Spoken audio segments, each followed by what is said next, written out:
Hello at welcome sa panibagong video na naman dito sa ating series sa pag-set up ng Go High Level. Meron na tayong mga video na record previously about sa pag-set up ng email, phone system, at ngayon ay ituturo ko kung paano i-set up yung calendar. Punta tayo sa calendars.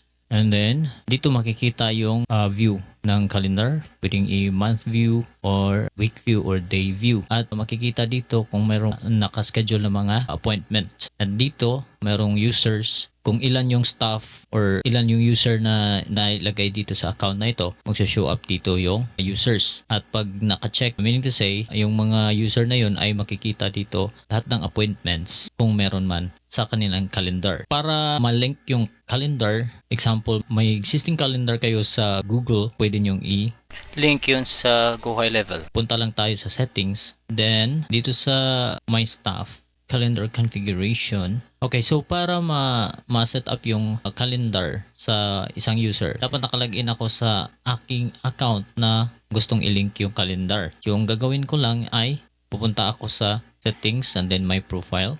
Gagawin natin muna ito bago tayo mag-create ng calendar para masigurado natin na ma-sync natin yung ating calendar doon sa ating Google. Mas maganda tingnan sa Google, hindi mo na kailangan mag-login dito at mag-reflect na yung mga appointments doon.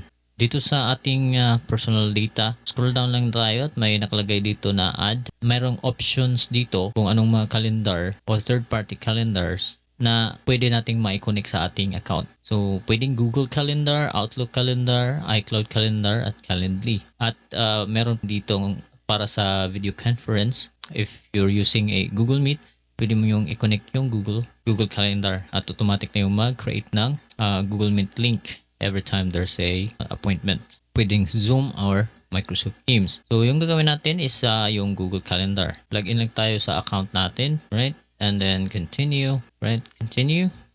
Okay, so nakalagay na dito na nakapag-link na tayo ng calendar. Dito sa calendar configuration, nakalagay dito sync bookings with your link calendar. So, pwede natin itong ma-adjust. So, meron tayong option dito, two-way sync or default yung sync, one-way sync. So, usually, mas recommended yung one-way sync. Kasi, kapag nag-add tayo na, kung gagamitin natin yung two-way sync at mayroon tayong automation dito sa ating Go High Level. So, every time na mag-create tayo ng appointment doon sa Google Calendar at mayroong mga email ay pag ginamit itong two-way sync, automatic yung ma-add dito sa system at mag-run yung automation. But depende na sa inyo kung gusto nyo lahat na appointment na inilagay nyo sa calendar, whether from Google or dito sa Go High Level, ay mag-run yung automation. But for me, gusto ko ang mag-run na automations ay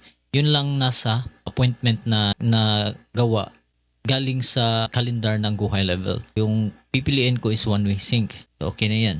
Dito, pwede tayong pumili ng calendar. Lahat ng calendar na makikita sa inyong Google ay makikita din dito.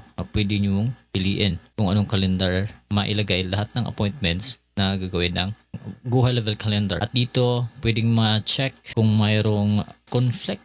Say for example, may dalawang calendar na gusto mong i-check ng system before mag-book ang client or lead ng appointment. Say for example, gusto kong itong family na calendar ay i-check ng system kung meron bang conflict before mag-show up yung availability ng time mo doon sa lead or client. For this tutorial, I will leave it that way kung anong nakalagay dyan. Depende na yan sa'yo kung anong settings ang gusto mo. Yung sa akin, Google Meet, yun lang ang gagawin natin dyan. Tapos balik na tayo dito sa calendar settings. And then, itong calendar ko ay ilalagay ko sa aking website. Mag-create ako ng calendar dito. Bago tayo mag-create ng calendar, mag-create muna ako ng group. So, i-group ko muna yung mga calendar. So, ito yung sa aking website. So, lagyan ko dyan FGM. And then, okay. So, mayroon na tayong group. Mag-create ako ng new calendar. So, dito, marami tayong option na mga calendar types. Depende kung anong klaseng calendar ang nababagay doon sa isi-set up natin na account. So, sa akin ay gagawa ako ng round robin na calendar. Kung may one or more user, isang calendar lang ang gamit at yung lead or magbubuk ng appointment ay pwedeng makapag-select kung sino ang gusto nilang magka-meeting. So, pwede itong round robin or ito yung magandang gamitin sa ganong klase na business. Pwede rin kung isa lang, so walang problema. So, ginagamit ko yung round robin. Lagay ko dito, discovery call. So, pwede mong lagyan ng description. So, yung team member, pipiliin ko yung pangalan ko. And then, discovery call, if FJ. Okay. Yan, tapos 30 minutes. So, pipiliin ko dito kung ano yung wala akong Sunday. Oras, around lang ako, 4:30 to hanggang mga 10 p.m. Alright. So, yan lang yung aking time. Dito sa advanced settings, meron tayong mas magandang options na makikita. Pwede nating lagyan ng logo.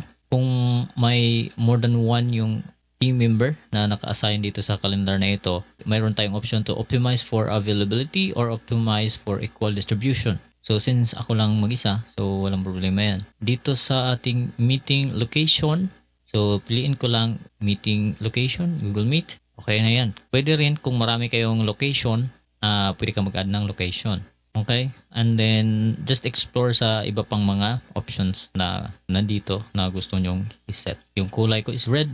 Okay na yan. Tapos, proceed tayo sa availability. So, i-adjust ko lang yan mamaya. Slot interval. Pwede rin kung gusto mo na look busy yung calendar mo, pwede mong i-random na mag-hide ng ibang number of slots sa calendar by percentage. So, hindi ko na gagawin yan. At maybe may mga business na magandang gawin yun. Lalo na kapag hindi masyadong busy yung kanilang negosyo at para mag-look mukhang busy. So, hinahide yung iba na slot. For me, okay na yan. Slot interval, 30 minutes. Meeting duration, 30 minutes. And then, minimum schedule notice. So, okay lang yan. Siguro mga, lagay natin sa hours. Siguro dapat makapag-schedule sila 6 hours. 6 hours. Para mayroon naman tayong, makapag-prepare naman tayo sa appointment. Buffer. So, may buffer natin mga 15 minutes. Okay. So, depende na yan sa inyo kung paano nyo gawin yung sa inyong calendar settings. Dito, pwede tayong mag-create ng form. Kung mayroon pa tayong aside from first name, last name, email, phone number na kukolektahin na information before sa booking, pwede kang mag-create ng form tapos balik ka dito at ipipiliin mo yung form na kinecreate mo. Pero sa ngayon, okay lang yan. Auto-confirm, calendar meetings, notification, allow rescheduling. Okay na to. Tapos, calendar title. I-hide ko lang yung calendar title. Primary color ko is red. Set ko lang to red. Yan.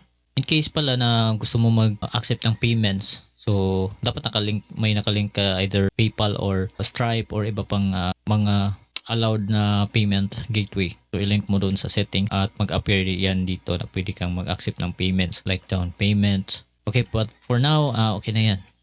Click save. Okay, mayroon na tayong calendar. Lagay ko muna siya sa group.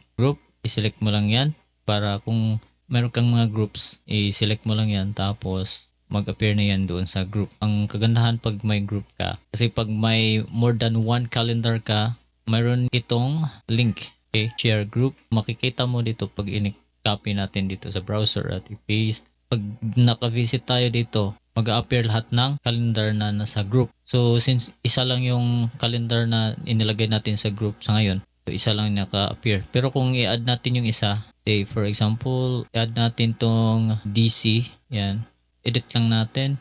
Tapos, i-add natin ito sa group na FGM. So, pagka-refresh natin, antayin lang natin ma-save.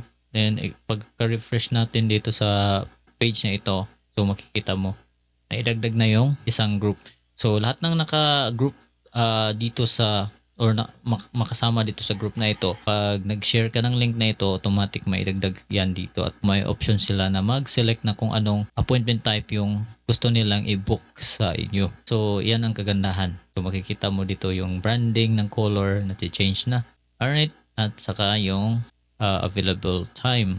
Yan, yung pag-create ng calendar. So, kung isi-share mo itong calendar na ito, ang gagawin mo lang ay, so makikita mo dito, i-click mo lang yung itong share icon at dito makikita yung kanyang link. So, mayroon one-time link, pwede rin i-embed doon sa website. Ito yung scheduling link. Tapos dito sa preferences, Okay, dito, meeting location, leave it as is na lang.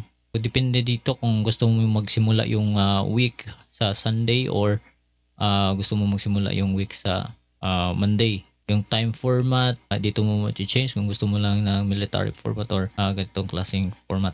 Kalagay dito, di ba? Naka-start siya sa Sunday. So, kung gusto ko Monday siya mag-start. So, save natin. Pagka-refresh natin to, okay, nag-start na siya sa Monday.